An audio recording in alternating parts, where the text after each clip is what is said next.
Well, in case anyone wants to commit heresy, because it's fun, go get a book, especially when books like Jesus Deus and Becoming Divine, ooh, found Christianity's working within the framework he's discussing. The Evil Creator. I mean, just everything you produce is amazing. I highly recommend they go get a book. Also, you can get a free book just by becoming a Patreon member. Can you tell us about the Patreon a little? Yeah, so I've got 2 full courses. I've got the book based, or courses based on the Found Christianity series, where I go through every single early Christian thinker who's been hereticalized or made into a heretic, and I tell you all about it. And I've also got almost the whole Nag Hammadi series on there. So if you're interested in Gnostic sources that have been excluded from the canon, so I go through I'm going through every text in the Nag Hammadi library. And yes, I do have extra copies of books. If you sign up to tier 4, I'll send you your selection of 5 books that I have on offer. So you are a god tier. There you are. Okay, we committed heresy already. I knew it was going to happen. So let's hope, fingers crossed, by the end of this episode, we can see a few patrons join. It's always an encouragement to see that because it gives all of the scholars reasons to be here. I know you want them here. I want them here. Let's learn something, right? What do you have in store for us today? And real quick, as we give a shout out, Jess Lee says, hello, guys. Thank you for the super chat, the support, the love. For real. All right. Thanks, Jess. Yeah, so I've got a basic presentation on heresiologists, that is, heresy writers. And the principle of what we're going to discuss today, just briefly, is know your enemy. A lot of people don't know very much about early Christian history, which is the period in which it was invented as a religion. What you're reading in the Bible is it's basically the viewpoint of a few guys on the street, just a few dudes. But Christianity really gets invented as a structure and as a religion that is, a church organization which replicates itself in its own ideology. That's in the 2nd century. And that's when they decide who's in and who's out. And it's very important to understand that, the way we get information about the diversity of early Christians is often by reading heresiology, because the heresiologists, in spite of themselves, although they want to destroy all their Christian opponents, they end up preserving quite a bit. And so it's really important to understand who it is they're up against, what they've invented, and in order to, in a sense, counteract them and to understand those people they tried to destroy. So I'll just, very, very briefly here talk to you about sort of the first heresiology, the invention of heresiology, and that invention. And it is an invention. It's a Christian invention. A heresiological text is any text written to destroy an opponent. That's a very broad definition, but it works well enough here. And the very first inventor of heresiology and heresiological discourse is Justin Martyr, who writes what he calls the Syntagma. And he writes that about 150. And he advertises it, or he writes it about 145, and he advertises it in his first apology at about 150. And we'll take a look about what's in the Syntagma, but the Syntagma is that very first catalog of who's out, so to speak, who is blacklisted. Okay. And then as Justin gets beheaded about 165, and so 8 editors, possibly one, possibly several, take over that product of the Syntagma and start adding other people to the blacklist. Okay. Then you get to Irenaeus about 180, and Irenaeus basically does what Matthew and Luke do to Mark. He plagiarizes Justin, but he's using an updated version of the Syntagma, and he expands it to include those who hadn't been included up to that point, namely the Valentinians. And then you've got the refutation of all heresies. The refutation of all heresies includes even more material. This is early 3rd century, finished about 222. Now, some say this is by Hippolytus. That's no longer the case. So I leave a blank there for the name. We no longer think that this is by a guy named Hippolytus. It is by a very important church leader in Rome. We just don't know his name. And then we've got a sort of like a digest version in Pseudo-Tertullian, what's called Pseudo-Tertullian Against All Heresies. And then finally, we get this mega list of 80 so-called heresies with Epiphanius. And Epiphanius is writing in 374 to 376. So he's after the empire becomes Christian, and they're still harping on this, and heresiologies continue to be written, up until today, basically. Okay, but the genre of attacking your enemies was invented in the mid-2nd century. Okay, so I'll give here just what sort of a reconstruction of what was in Justin's syntagma and the additions of the editors after Justin, and then in the 3rd column here, the additions of Irenaeus when he got around to copying out Justin. And so Justin starts with Simon and Helen. Justin, you remember, is from Palestine, so he will tend to favor the sort of local Palestinian or Syrian figures. And so Simon is Sumerian, Helen is from Tyre, that is Phoenicia. We've got Menander, who's said to be a disciple of Simon. He's also a Samaritan. Saturninus is in Syria, specifically Antioch. Then we switch to Egypt with Basilides. And at some point after Justin, we get Carpocrates and Marcellina. And the reason why I say it's after Justin is because Justin doesn't have information about Carpocrates until Marcellina shows up in Rome. And she shows up in Rome probably shortly before Justin's death. So, but what's interesting is that after Justin, you get what are thought of as so-called Jewish Christian heresies. So Cerinthus gets added, Ebionites get added, the Nicolaitans get added. These are from Revelation. And then Justin also, he gets to Cerdo and Marcion.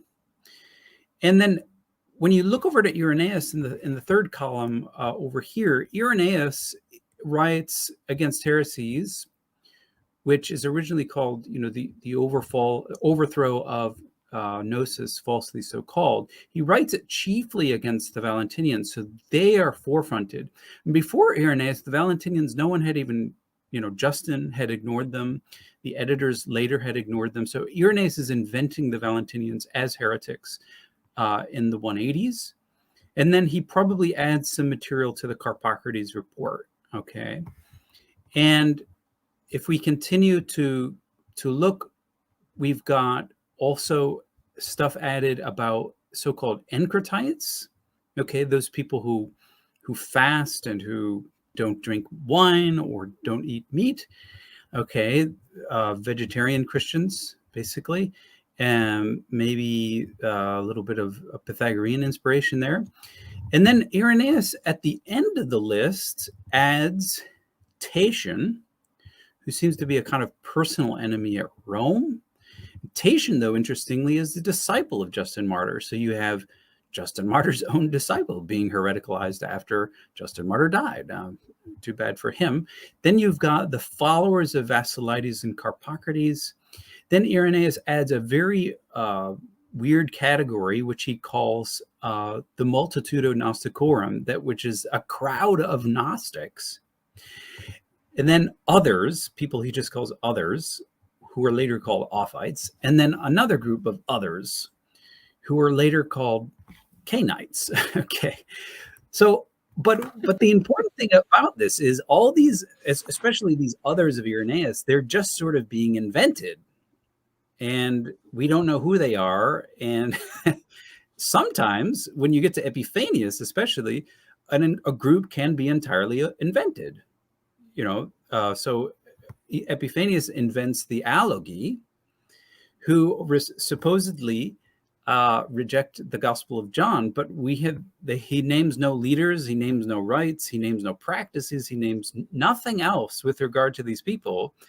And so therefore, some scholars think not only the name, but actually the entire group is just a pure invention of Epiphanius. Oh, wow. And when you're looking at heresiology, it's important to know who comes first and who's more reliable, right? So typically, if you can get back to Justin's syntagma, which has to be reconstructed, you're on the more reliable side. And as time progresses, once you get beyond Irenaeus, it sort of becomes a bit of a free-for-all.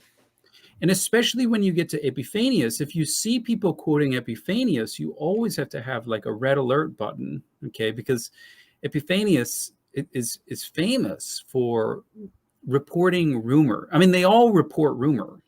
Like Papias with Judas's death. I mean, like the way he swells up gets wild. Yeah.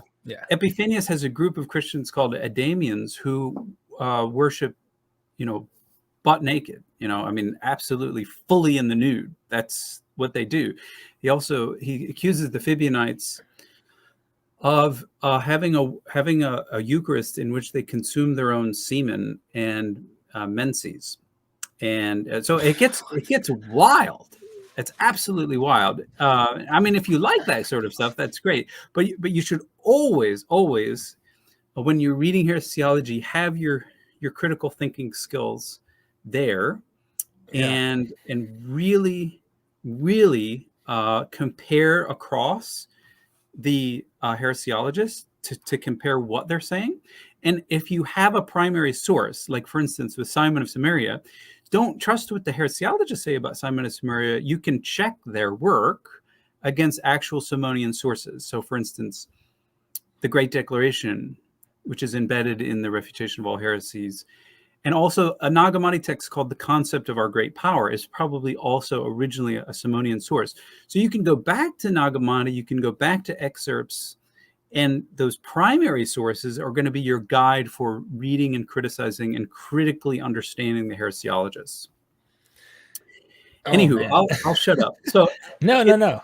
It's so important here, folks, that the principle is, here, not just moderate skepticism, but high skepticism whenever you're dealing with heresiology. Technically, we could say that heresiology begins in the New Testament, because if you've read Jude and 2 Peter, they're all just, the vast majority of it is just an attack and a lambasting of their personal Christian enemies. But these are the guys who write actual catalogs, actual blacklists, and they go one by one and say, okay, here's this dude, here's what he believes, here's this lady, here's what she believes, here's this dude. And then they just go one by one. And that's how they operate. And then all heresiologists copy from the earlier heresiologists and add stuff. So as time goes on, this gets really, really big. Like the Gospels. Yes, well, it's somewhat similar to that, yeah. But definitely, definitely these things tend to get bigger. Yeah, absolutely.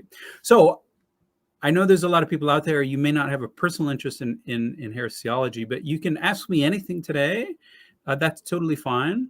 What I just wanted to get this information out because surprisingly, although scholars know this stuff, not a lot of it's not really shared among other folks, and the development of how Christian blacklisting happened and how it informs our reconstruction of early Christian history, right?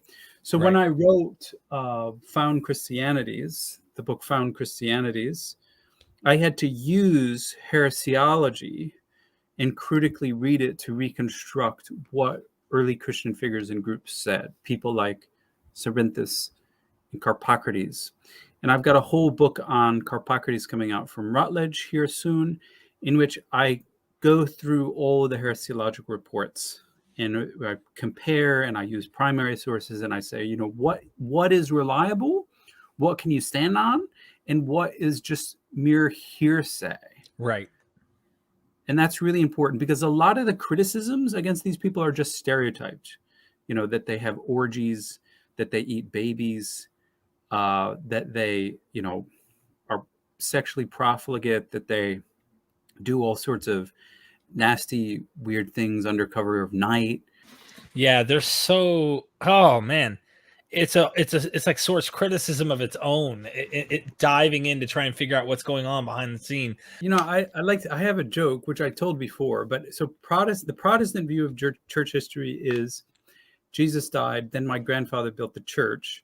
But the Roman Catholic view of church history is Jesus died, then Peter became Pope. And, you know, both are, I mean, insanely wrong, like historically speaking. And it's really important to get interested in this, because if you're just focused on the Bible, that's already a Protestant bias. You know, Right. the Protestants in the 16th century are like, yeah, read the Bible for yourself. And that shows that the Catholics are wrong.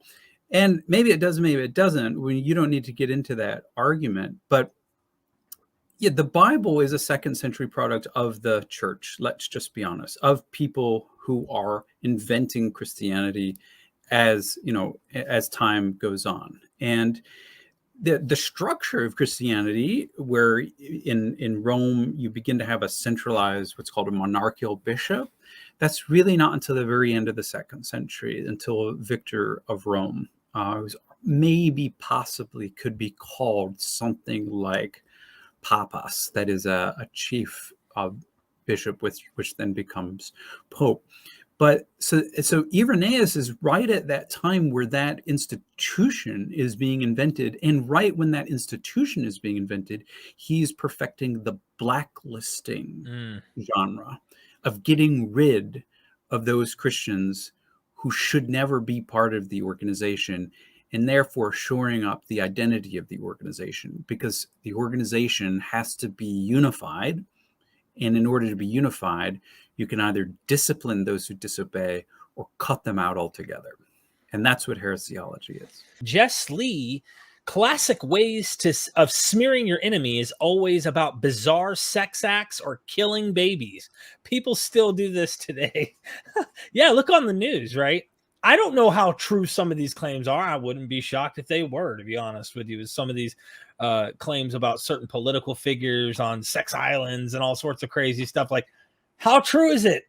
I don't know. I mean, someone might have an opinion in the chat. The point is, if it isn't true, this same tactic is still working, and makes you wonder. What do you think? Absolutely. Yeah. Well, I mean, I'm not an expert, but absolutely, modern conspiracy theories, you find this all over the place. And the stories are just wild sometimes. And I think the more wild the stories are, in a sense, they're more believable because they're more attractive. You know, you're like, right, wow, you know, you're just amazed. You know, what? Somebody's killing children? I need to do something about this. You know, that sort of, which gets you involved into the story. And I mean, sometimes it's just so incredible that you have to stop, but other times it's just believable enough, right? It's just believable enough to get you emotionally involved, and then if it's repeated often enough, yeah, you can create community, you know, based on radicalized stories like these. Absolutely. It's about identity. It's about making identity. You make identity by trashing other people who are not you, so that you better define who you are. Doc Pluroma always in the house. You know to watch out when Doc's on the scene. No. While not using the word heresy, Paul demonizes his super apostles with two dominant tropes of heresiology: satanic influence and sexual impurity. How much of this trope is carried over? It's a great point. Yeah, and this is really important. So whether or not you think the New Testament is written in the second century mostly, these tropes get carried over. So heresiology I mean, you can say is really invented within the New Testament documents. It's Paul is going to use these tropes because Paul is a tribalistic kind of mind, right? So he forms groups, and he wants to be the first person to form the group so that he can have control over it. And then when other people like Apollos or Cephas or so-called super apostles come in, Yeah. he can utterly blacklist them and attack them when they don't agree with him. Okay, so that's really important, that this impulse, Paul is not a bishop, he's not a pope, he's just a guy, right? So he doesn't have the kind of authority that you might associate with like your local priest or something like that.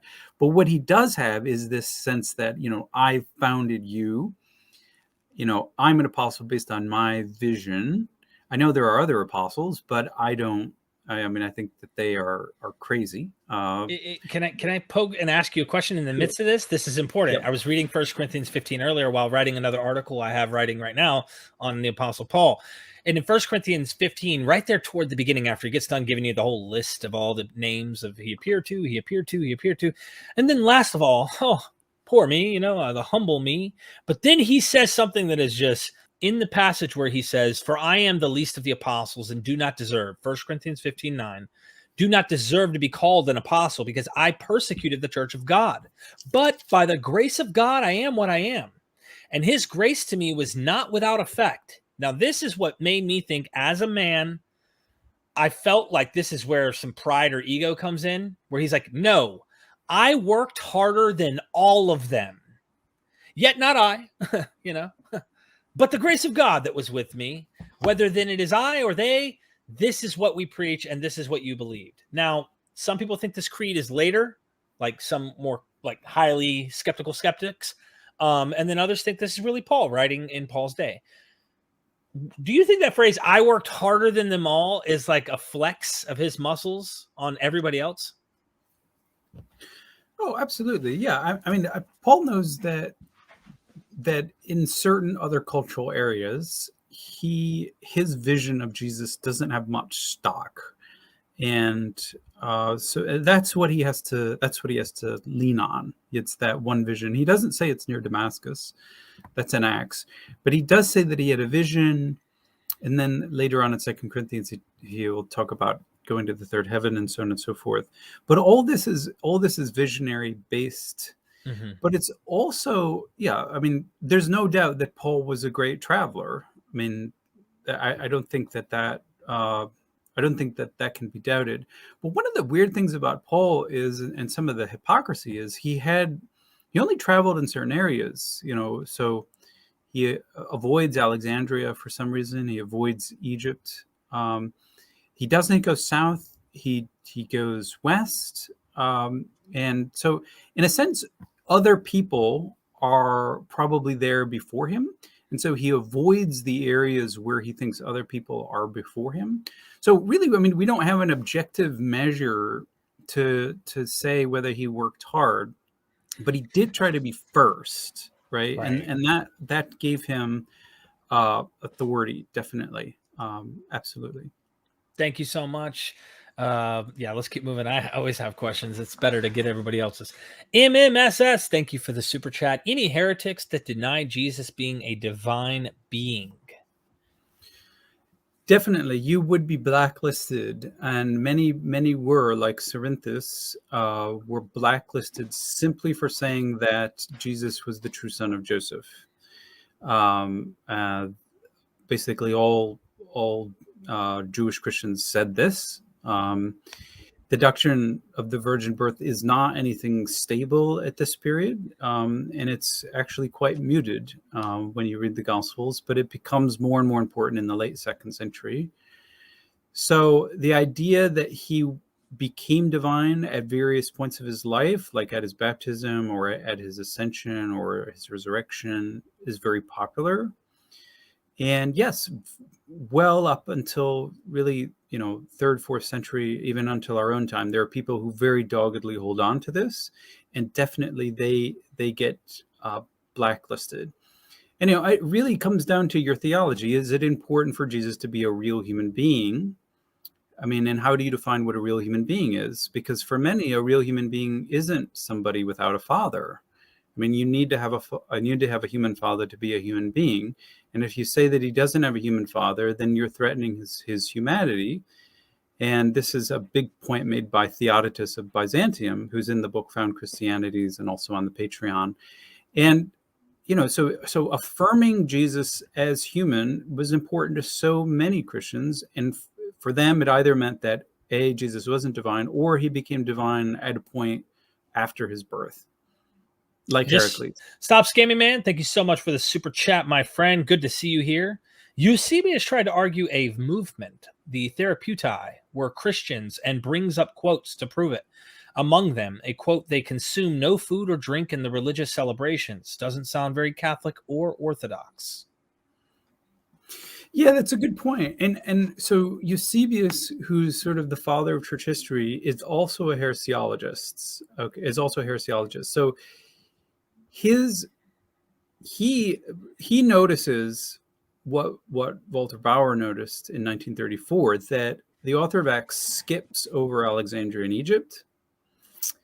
And so why did the early Christians skip that? Well, it wasn't because the Christians didn't reach Alexandria. Alexandria is even closer than Antioch. By ship. So they couldn't have skipped Alexandria, but Walter Bauer said that they were embarrassed about the Christianity in Alexandria. And so people like Eusebius and Walter Bauer is absolutely is generally correct on this point. Eusebius omits pieces of Alexandrian and Egyptian Christian history that don't conform to his narrative. So he doesn't talk about people like Heraclian. He doesn't talk about Julius Cassianus, and all these people are on the Patreon. He doesn't talk about Marcellina, and all these very important early Christian figures of the mid-2nd century. And instead, he gives you this wacky foundation legend. He says that the very first Christians were Philo's Therapeutai.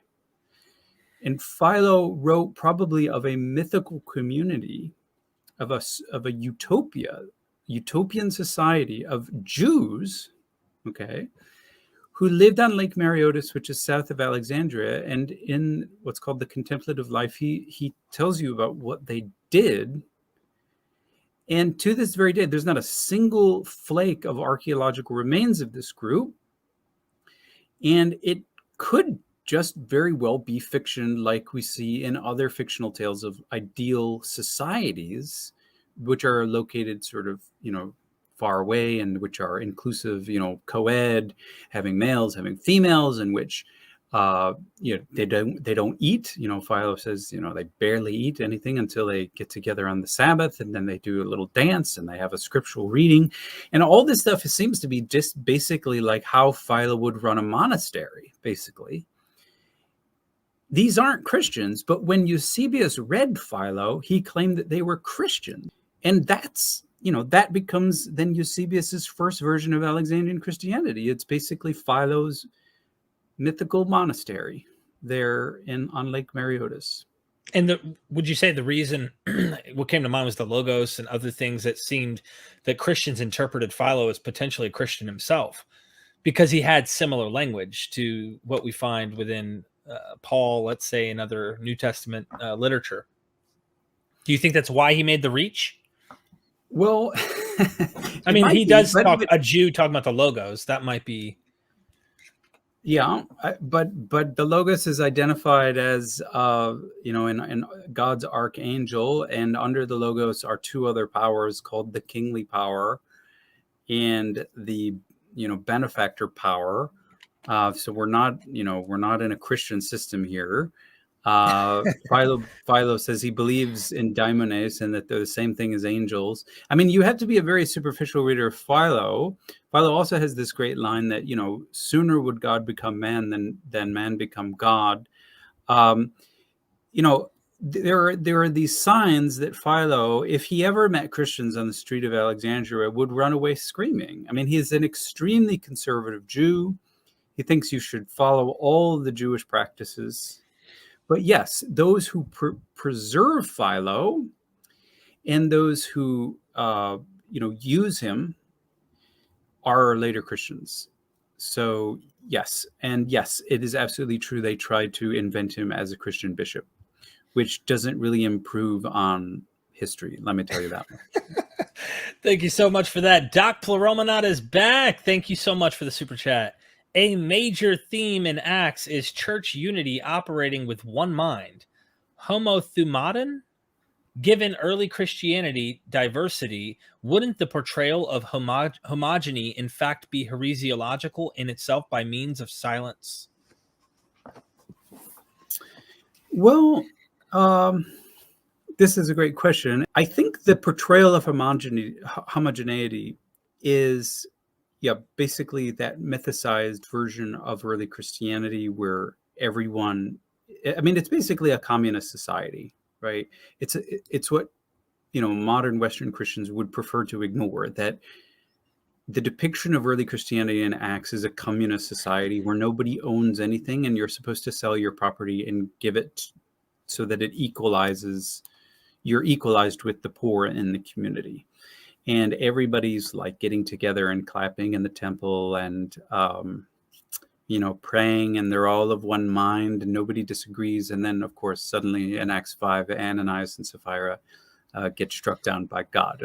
So all is not well in Camelot. But that basic idea of creating a golden age where people actually agree with each other is like the central foundation legend of Christianity.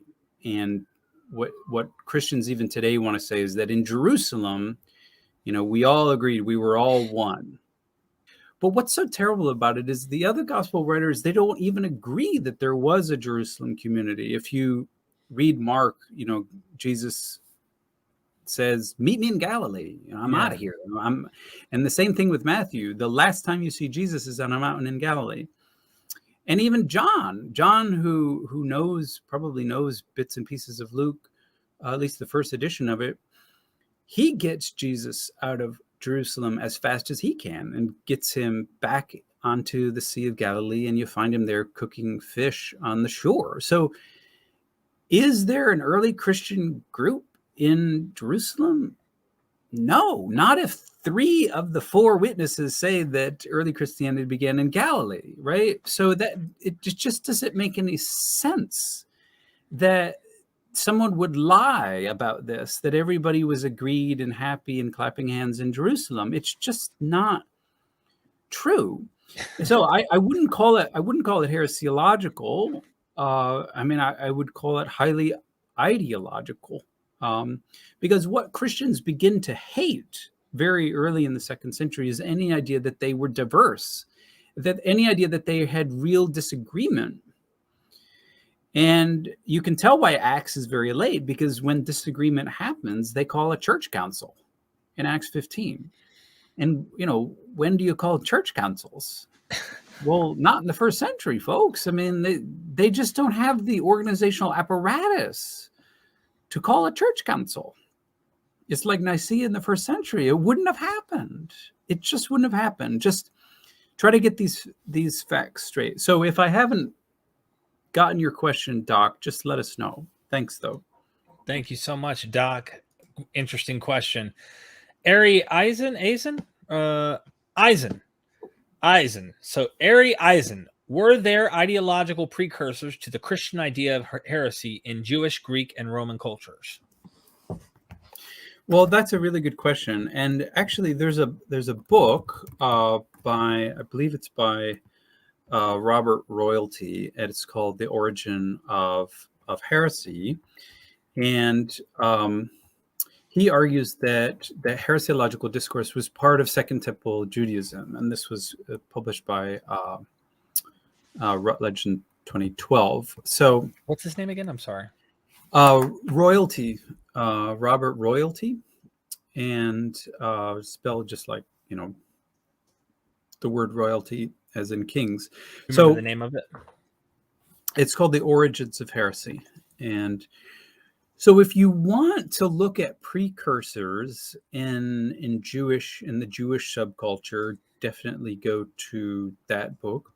For Greco-Roman culture, the genre of ethnography, that is where you say, you know, this people lives over here and they have a character like this. You know, the barbarians live up here, or the Scythians live up here, and the Chinese live over here. They didn't call them Chinese, but they knew about them. And the Indians live over here. And then you get a little description of their national character. That genre feeds into Christian heresiology. There's another genre called doxography, where, you know, you say, this philosopher believes this. This philosopher believes that. This philosopher believes, you know, something else. That also is something that the Christians take over. And also, you've just got a lot of literature of vituperation, right? So invective is something that feeds into Christian heresiology. And so definitely in Greco-Roman culture, yeah, you've got all sorts of invective from Cicero, and you know, anybody who has an enemy can seek to destroy them. But what Christians do in the mid-second century is they combine the ethnography, they combine the doxography, and they combine the vituperation. And they create this new genre in which they say, you insiders are actually outsiders. But yes, it's a great question, and really appreciate it. Thank you so much, Eisen. Mitch Mazaro, thank you so much for the super chat. Which heretical group historically got the most severe of beatdowns? I've heard the Cathars were considered a major threat, but would love to know what others were also viewed similarly. Absolutely. Well, so the Cathars are medieval, and that's outside my range of expertise. But what's interesting about heresiology is, so the first person that Justin Martyr attacks is Simon of Samaria. And then Simon of Samaria gets called the father of Christian heresy. But as time moves on, Irenaeus becomes like the heresiological standard, right? So his book Against Heresies, which survives complete in Latin translation, is still used today.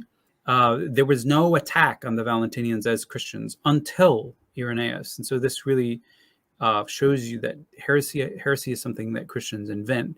And, you know, a group that's Orthodox today, or, you know, in the community today, can be butted out if someone, you know, wants to figure out what their, you know, secret doctrines on their secret, you know, Wednesday night meetings are going on. You know, they can try to destroy them.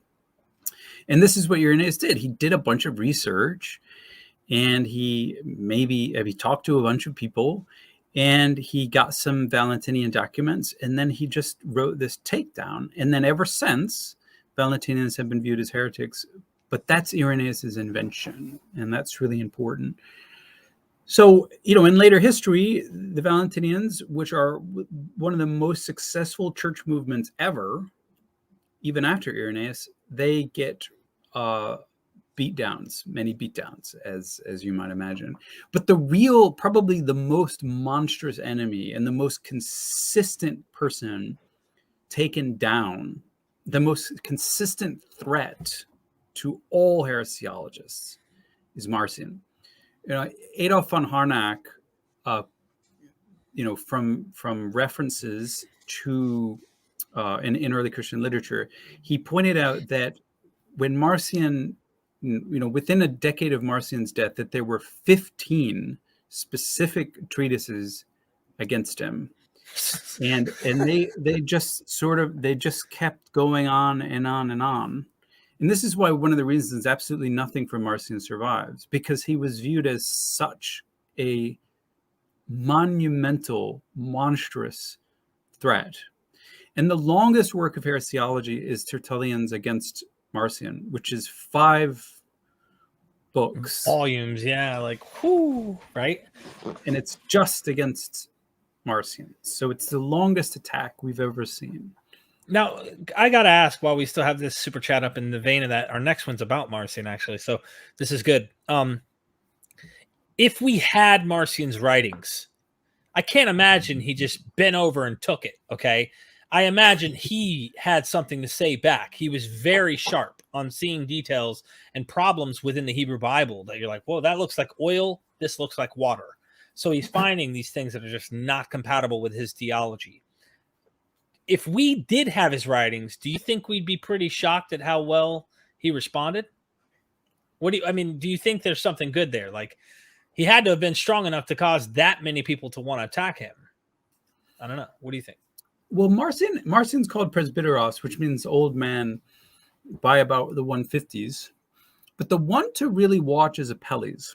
Okay, so Apelles is Marcion's disciple, and he writes a book called The Syllogisms, of which fragments survive.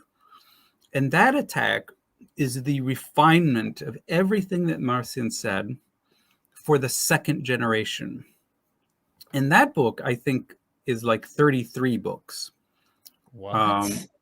So that book was The Syllogisms, written by Marcion's disciple Apelles, was vast. It's longer than the New Testament by far.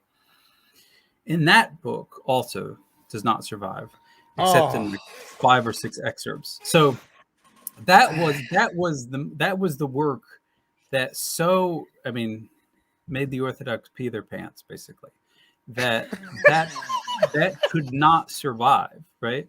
But absolutely, we have every reason to believe that these were some of the sharpest minds of all time, taking a look at the Hebrew Bible and other issues, and refining the argument. And it's because they were so good that they don't survive, because they were so dangerous. Wow. Okay, I'm loving this. I hope you are too.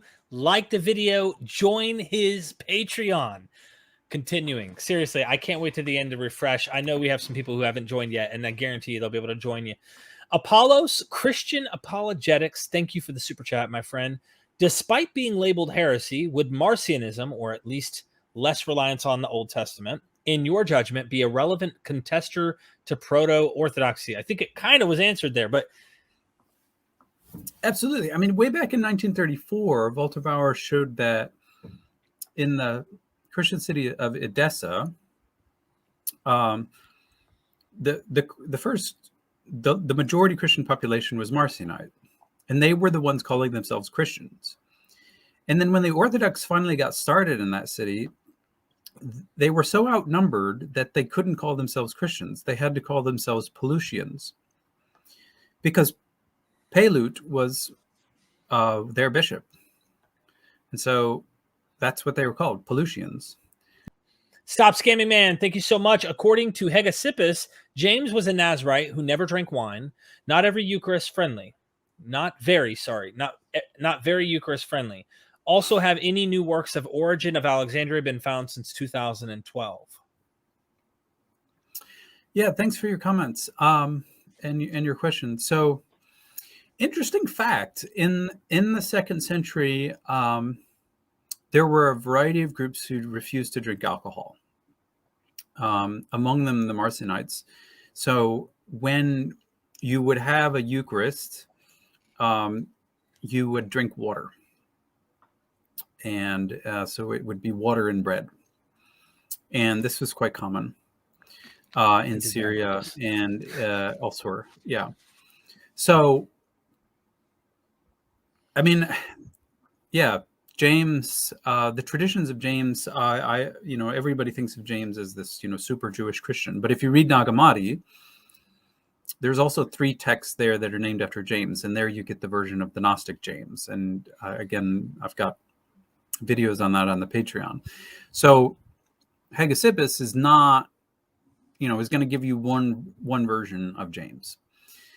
It's absolutely true that the early Catholics did use wine in their Eucharist, but that doesn't mean that they were in the majority also.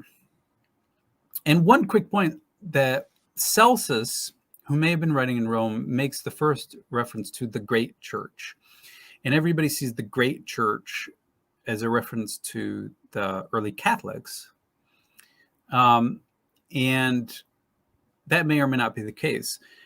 But the great church, people take that in terms of population, but that's also not necessarily the case. The fact is, we have no demographics of what's going on the ground. And for works of origin, beyond the recent Psalm commentaries, I don't think we found anything additionally. We'd love to get on first principles, because that was doctored up after Origen's death to make it look orthodox. That is the first 3 books of On First Principles. So cross your fingers for that one. But yeah, as far as I know, nothing post 2012. But thanks. Thank you. Stop scamming, man. The Mythic Life. I always love seeing it. Kristen Whitaker Hood. Thank you so much for the super chat. Great show. Love David's work. Thanks. Thank you. She's also a patron of mine, so I really appreciate her jumping in here.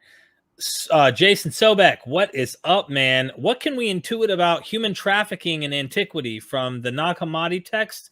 Was G countercultural resistance to the harsh realities of the Archons? Thanks, Jason. Good to see you. Yeah, I mean, this is one thing that, well, I guess, I mean, human trafficking is something in our world, but in the ancient world, yeah, it was big business. I mean, you'd have whole ships full of slaves that just got, brought to the market, in the coastal town. So it's kind of sick. And yes, the people running that business were often people called Archons. And Archons, it can mean angelic ruler, but it can also just mean human ruler. So, it's how the Greek speakers referred to their governors. And so, yeah, when so-called, Christian Gnostics thought of the structure of this cosmos, and they used this term Archon, they generated this metaphor that, the true Archons, it isn't, your local governor, although he's bad enough, because he's a slaveholder and a aristocrat. But your real problem is these angelic Archons who have enslaved you by affixing you to a decaying corpse, whereas your true self is immortal. And they want to keep you in their material sphere, and they trick you into, making you want to stay there, because they give you these little pleasures every once in a while. They throw like a bit of bait, like you would throw at a fish, just to keep them happy. But in the end, it's got a hook on it, which is going to nail you to your flesh and even make, the problem worse. So that sort of master metaphor of human trafficking and mass slavery is how many Christians came to view the world. And, you could view it as extremely negative. Absolutely. But for many, that was the world that they lived in. And for some people, it still is the world that they live in. The rich, the aristocrats are the Archons of our world, who have skewered, the vast majority of the human populations into grinding poverty and subsistence existence. And, then there's, 100 billionaires who are on the other side of that. And it's just a huge system of incredible injustice that was, frankly, in the Roman Empire, even worse. Wow. So I hope that somewhat gets to your interest, Jason, but thanks for the question. Clark Marlich, because of Artemis cult, is 1 Timothy 2:12-13 only rebuking female heretical teachers, i.e. Adam came before Eve, not Artemis before Apollo, and Christ will save from childbearing, not Artemis. Thank you for the super chat. That's an interesting connection. I mean, I saw First Timothy is a fictional letter. So it says it's written to Timothy in Ephesus, but probably, it could be written by a guy in his basement in Tarsus, for all we know. So I don't take the reference to Ephesus as historical. Therefore, I don't think that the cult of Artemis at Ephesus is really at work in First Timothy. I think First Timothy is really one of those terrible texts that actually just represses all women everywhere. Doesn't have, female heretical teachers in view. It has all women in view. Now, this would include, Marcelina and Philomene, who are known and documented female Christian leaders of this time, but they weren't the only problem. And one of the ways to silence female teachers is to silence all women everywhere. So, yeah, I think this author goes back to Adam because he wants to naturalize his patriarchy. And he thinks he can naturalize it by going to the Hebrew Bible and saying that Adam was made first. And he thinks now this is the true heresy. Okay, this is the heresy that got canonized. This author in First Timothy seems to say that, men are saved, by the normal means of faith and works, but women are saved by childbirth. Wild. And this is really the absolutely sick and sick-minded when you think of it, because many women, some, or I should say some, but it ends up being many, can't give birth to children for various reasons. So, this author is basically so invested in Greco-Roman family values that he says, you women want to be saved, have kids. And that's definitely something Artemis would not do.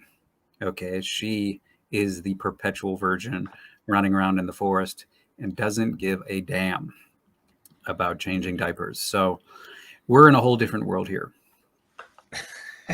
Yeah, it makes me think of that one. I don't want to spend much time, but the point that I think it's in the Gospel of Thomas where they ask about, what about Mary? How is she going to be saved? And he goes, don't worry.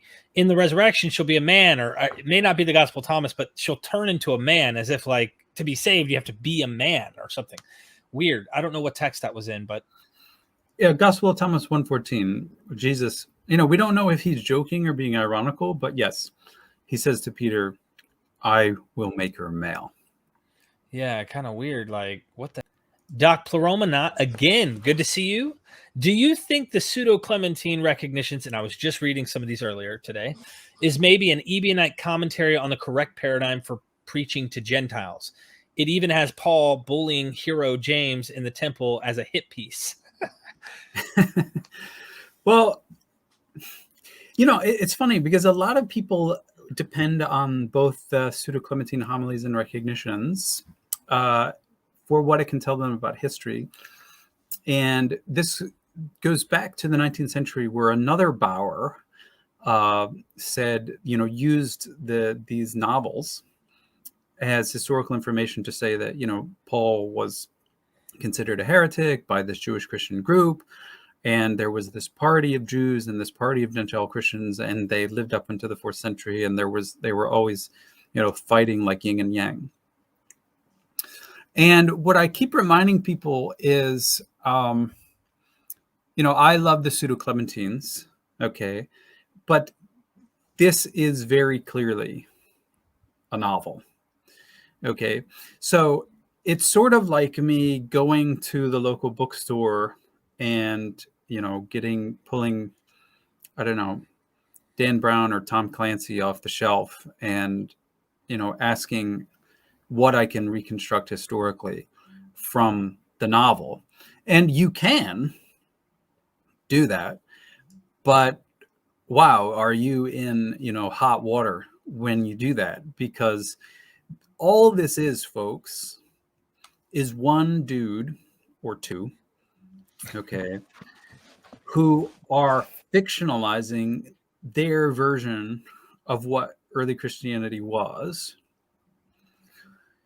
So, and that's it. So in the 4th century, when these come together, Simon of Samaria, what's incredible is still like a major, major problem for Christianity. So, Peter's arch enemy is Simon. And that's surprising because, you'd think like, wow, Simon of Samaria, who's ever heard of him? No, he's extremely important even in the 4th century.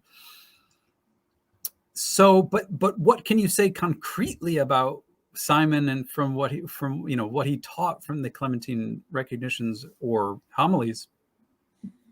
I would say basically nothing. I mean, you don't start there for your historical reconstruction.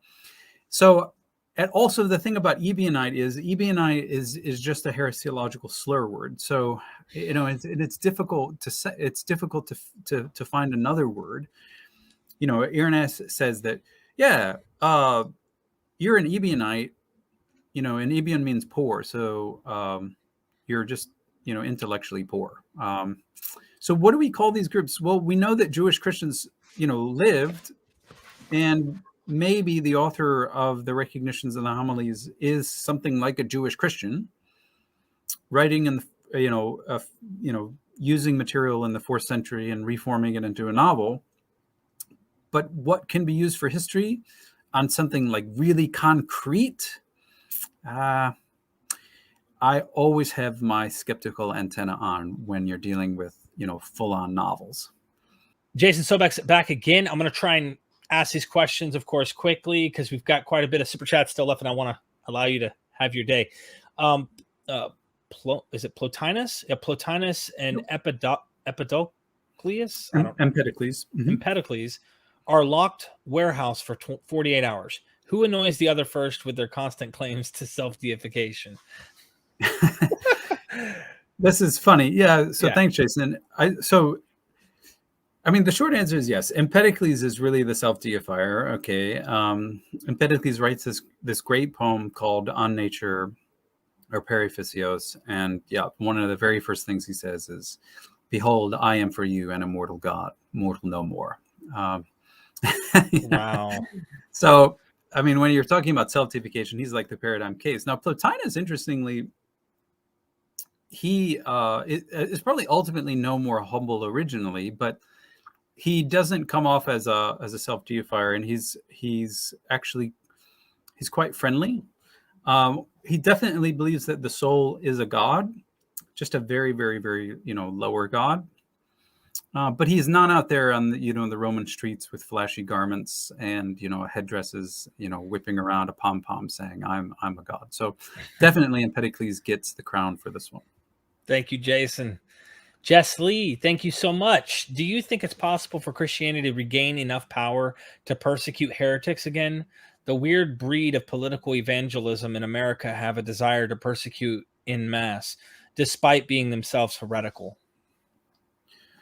Well, thanks, Jess. This is a very nice question because I think most persecution is actually psychological. Now, I don't want to cultivate a victim mentality here, but I think that through social media and other avenues, that kind of psychological victimizing is going on all the time.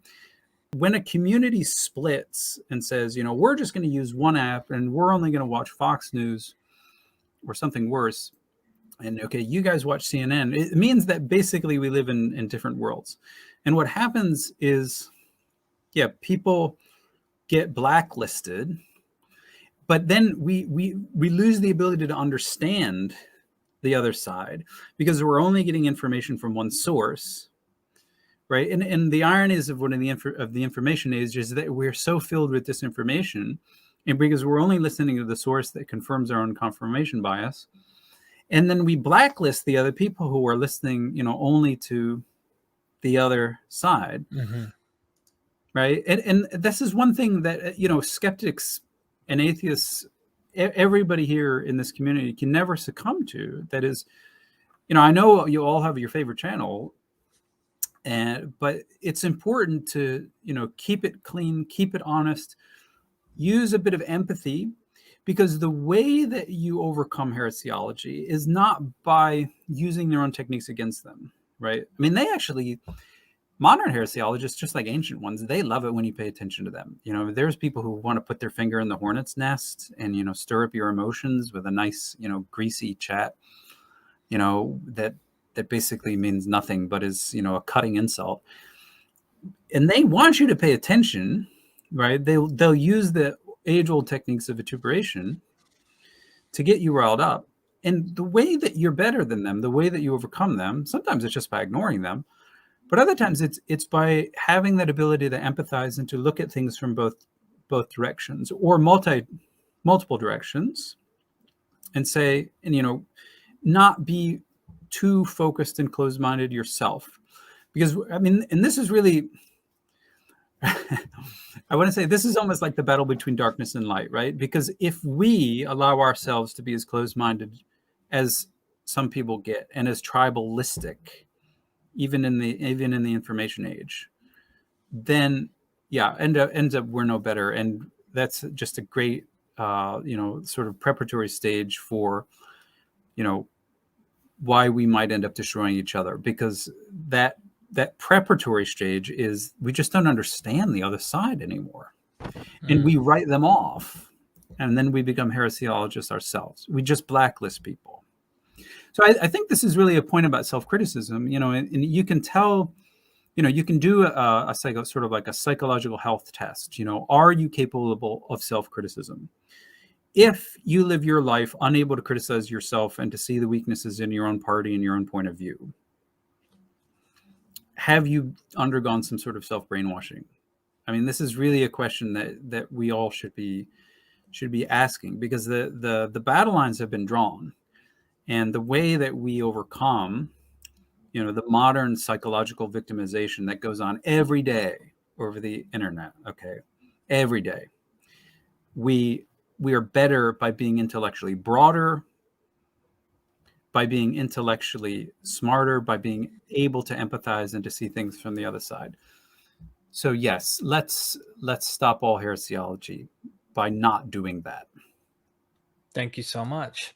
Doc Pleromonot, Josephus uses heresies as a label for the Pharisees, who he favored, Sadducees, Essenes, and fourth philosophy. Why tone down and use philosophi, I think, for the same groups in antiquities? Well, this is a really nice question, because it shows that Christians invented their own sense of heresis. And heresis, before Justin Martyr, just means a sect. And there's nothing necessarily negative about it. So it's SECT. So when Josephus is writing, even in the 70s and the 90s, he uses heresis in a positive way. And he says, the Pharisees are a heresis, the Sadducees are a heresis.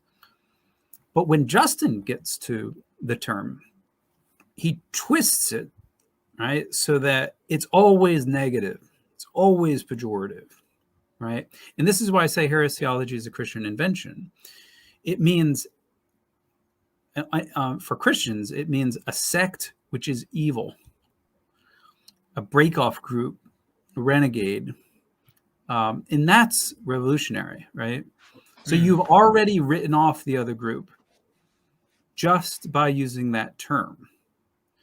Right. And so then one of the only positive terms that you can use is then, something like philosophy or philosophia, or scholi, like school, or something like that.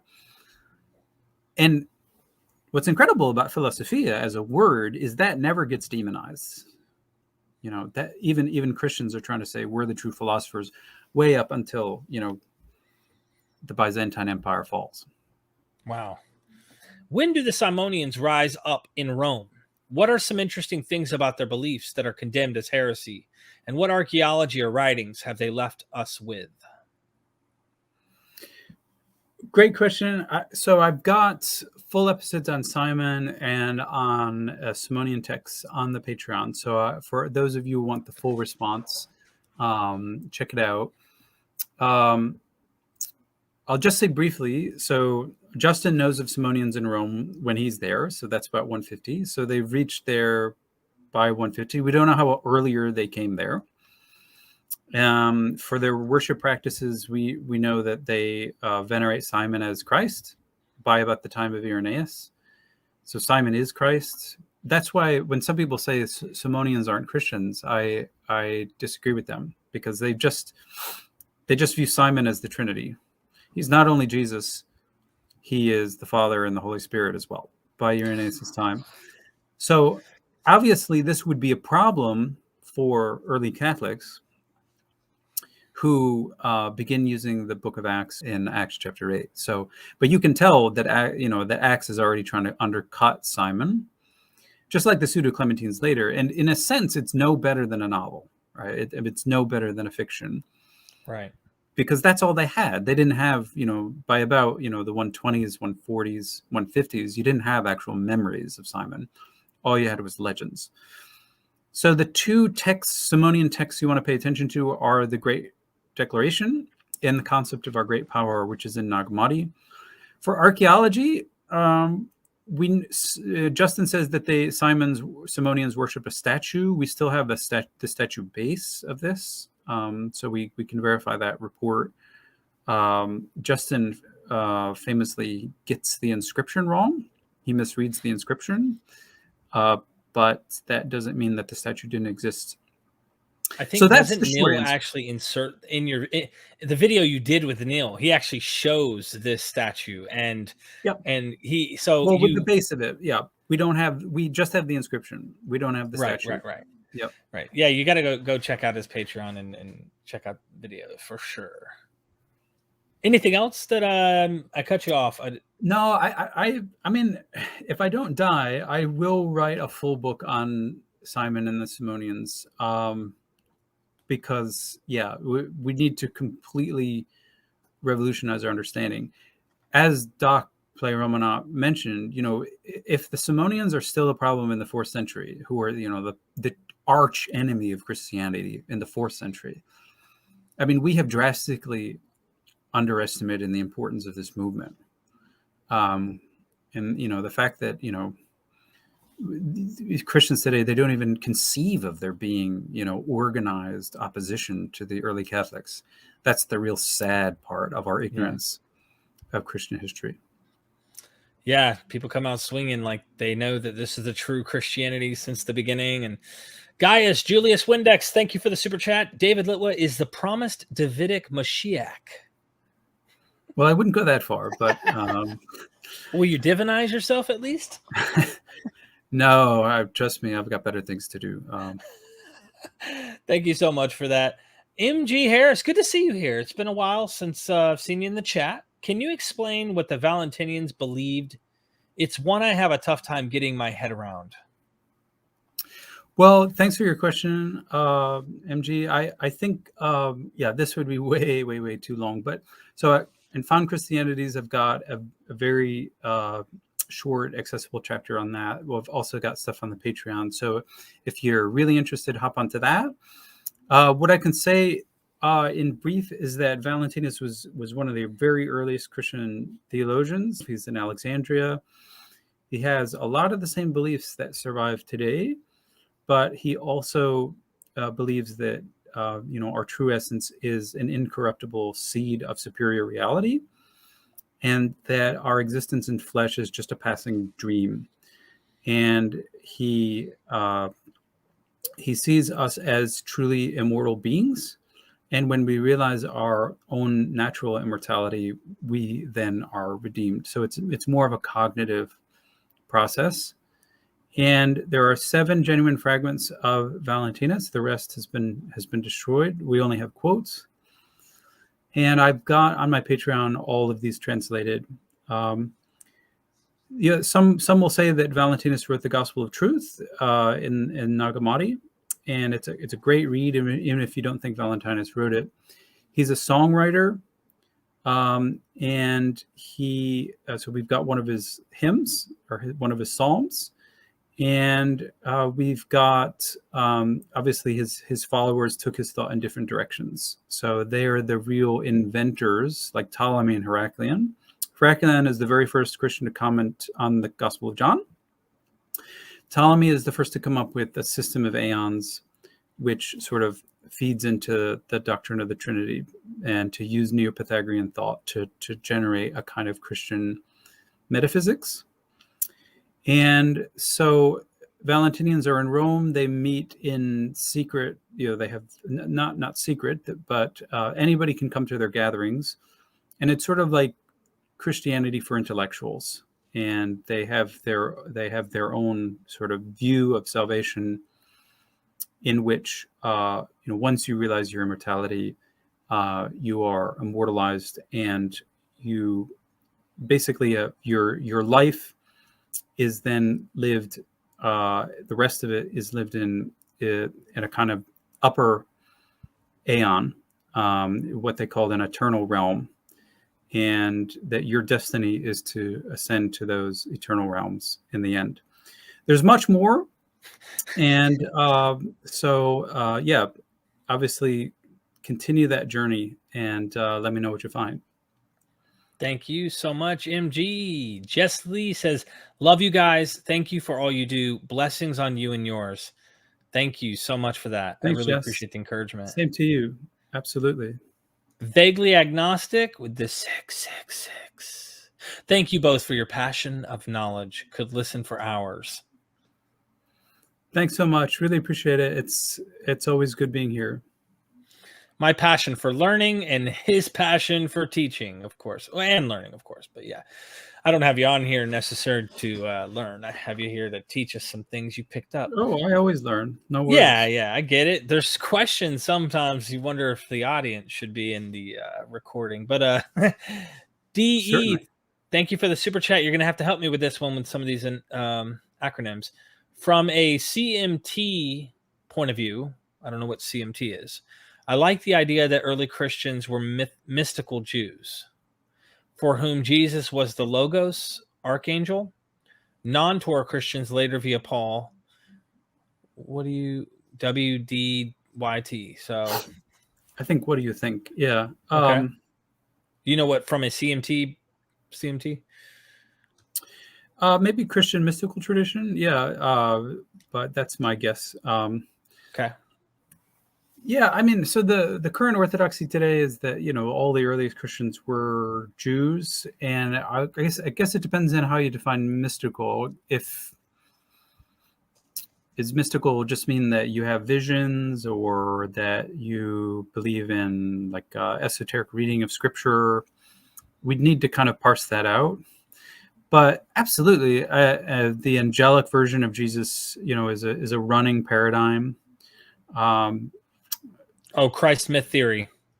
Christ myth theory. Okay. I was literally down there looking. So this is the idea that Jesus didn't exist, but he's an angel who never actually was literally born. The Gospels are euhemerized stories, if you will.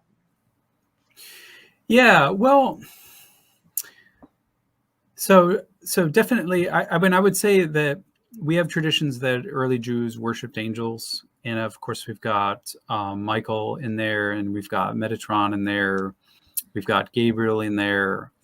And so we know that those worship practices probably are going on. We've also got the Greek magical papyri, which show that, angels were living and venerated figures, at least in Egypt, among Jews. I'm not sure if that helps Christ myth theory, but it certainly shows that Christians had a kind of a pre-understanding and a paradigm for understanding the significance of Jesus. And one early way to conceive of his divinity is to view him as an angelic figure, which puts him basically among the divine middle class, basically the sort of the managerial class, because most people, in fact, I would say probably virtually all people in the ancient Mediterranean world had a sort of hierarchical view of the divine, and Jews as well. So it's perfectly fine to define angels as gods or Elohim. They're called Elim or Elohim all the time in the Dead Sea Scrolls. It just means gods. Oftentimes it's not translated gods, which is a shame.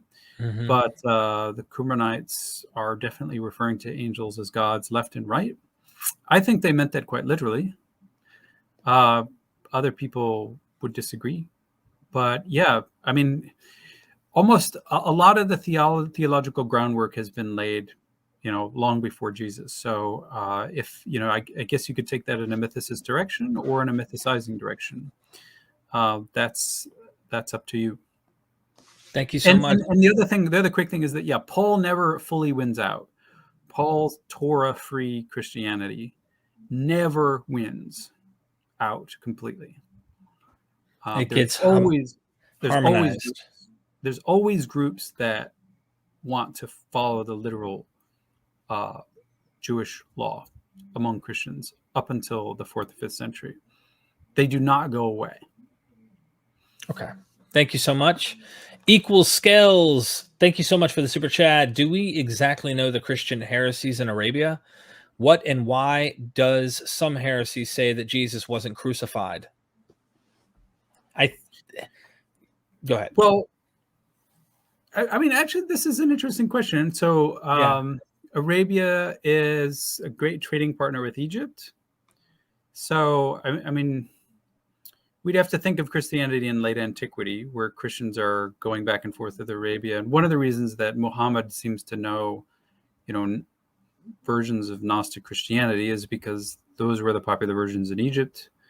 And since he himself is a trader and a businessman, he's interacting. He has networks with Christian traders. So he hears those stories in those versions. But as for, real Christian communities in Arabia, I'm gonna have to punt on that one. When you have ignorance, you have ignorance, and I'm not enough of an expert on that. It is true that some Christians said that Jesus was never crucified. Absolutely, and I think we have to speculate a bit on the reason, but it seems fairly seems at least logical that the crucifixion is a threat to divinity, because in the ancient world, a divine being doesn't suffer, right? So it's not that Christians like in the Nag Hammadi library and elsewhere, they just out and out denied the crucifixion. No, it's that they had a more complex understanding of what was going on at the crucifixion.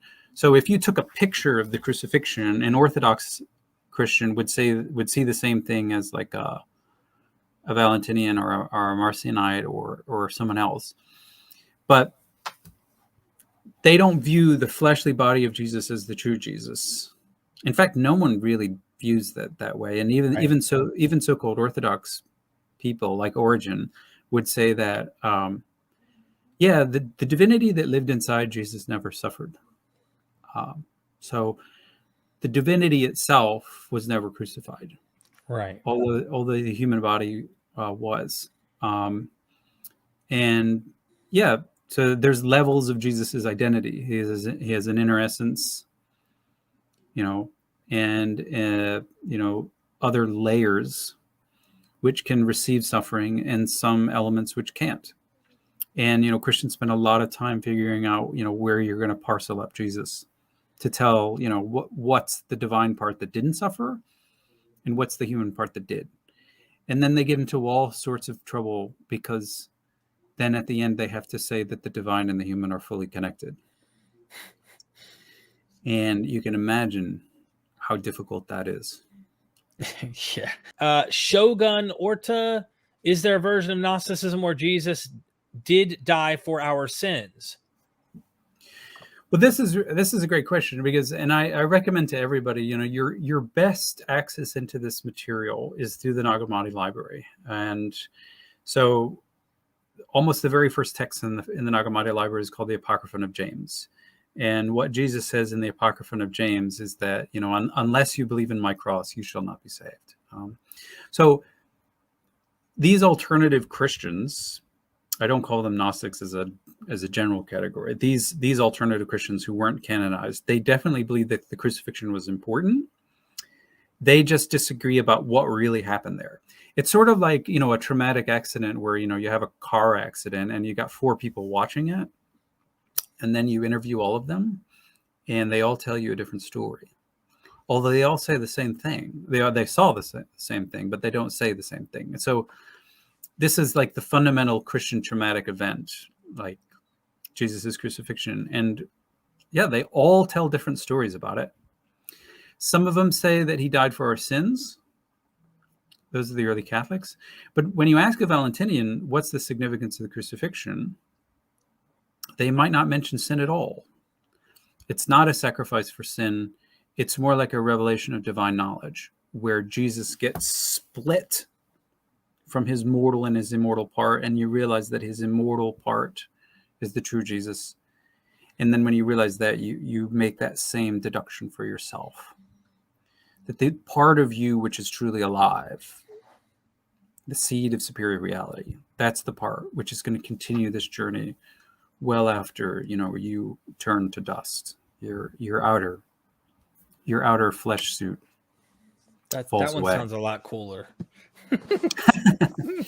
Well, yeah, but yeah, this whole emphasis on atonement and whatnot, that's really Protestants who are harping on that. So yeah, jump into the Nag Hammadi library. I mean, it's very cheap on Amazon. Marvin Meyer's Nag Hammadi Scriptures is what I recommend, and you'll find wacky stuff you would never even imagine. So I just want to mention there's a funny part where Jesus actually is off to the side and he's laughing because he changes he changes and makes them think it's him, and he's laughing at them while they're crucifying someone else. I think it is at the time. I don't know if it was Simon of Cyrene in that one, but he's like, they think the like, whoa, dude, there's someone else dying right now.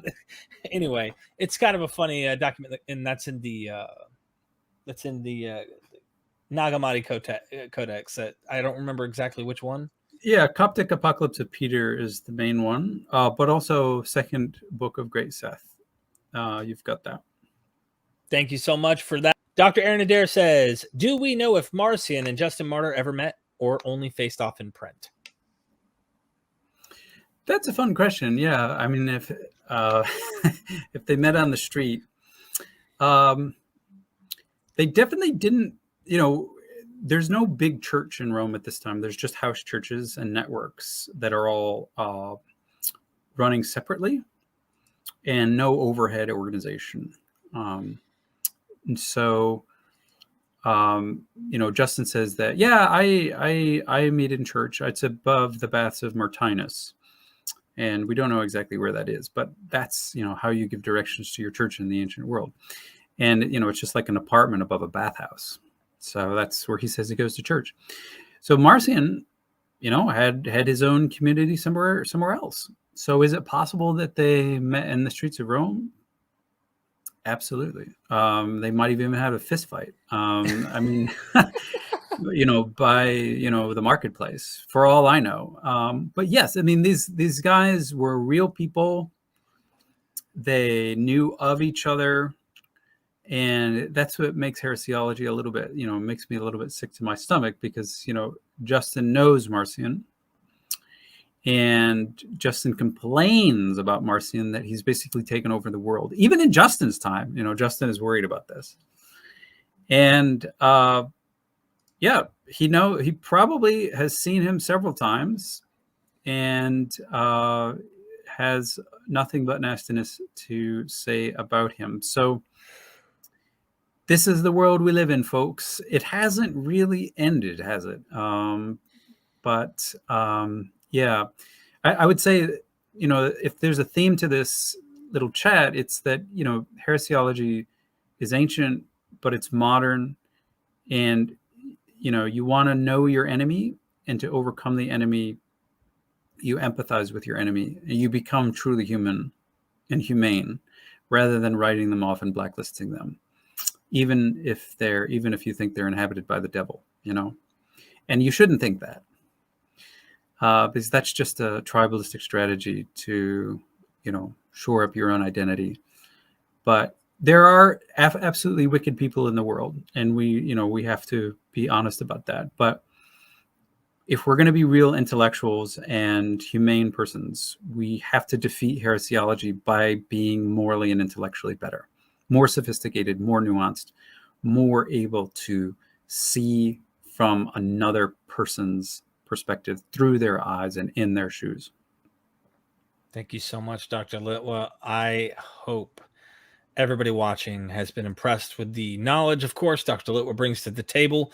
We are well past our hour. In fact, 35 minutes past what we were going to do.